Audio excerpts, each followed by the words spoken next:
maghangay, magkaroon ng relasyon sa kanyang iniidolo ay isang bagay na sobrang agang tagumpay na. Kapag pinalo ng martilyo, lulubog ang pako.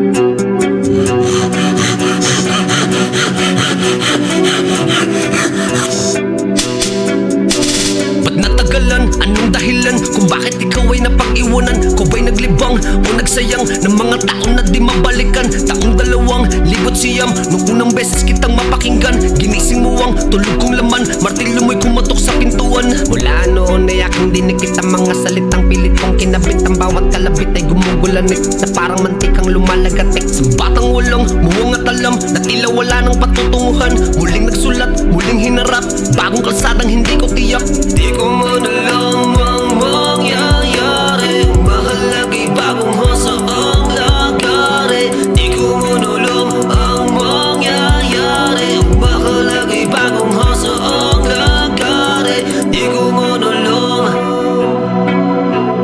di ko man alam, di ko man alam, di ko man alam.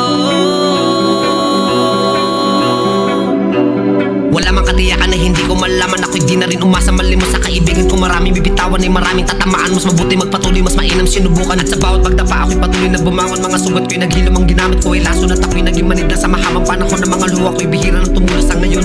Di mo na masasaktan ang tulad ko, di mo na masasakyan ang biro ko. Di ko na rin alam kung sino ba ako, lagari na pinatalas ng martilyo. Di mo na masasaktan ang tulad ko, di mo na masasakyan ang biro ko.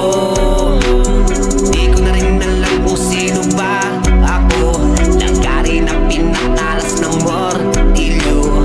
Muling tumingin sa aking salamin, aking paningin matatalas na rin. Lapis madiin, sulat sa Latin, umiinit pa rin kahit nabasain. Hiramin ang lumait, lumayo mga lumapit, kagustuhan ko'y pinilit sa marami. Bakit? Huwag kang magtanong kahit napabulong, di ka rin tumulak sa aking mga gulong. Di ko man alam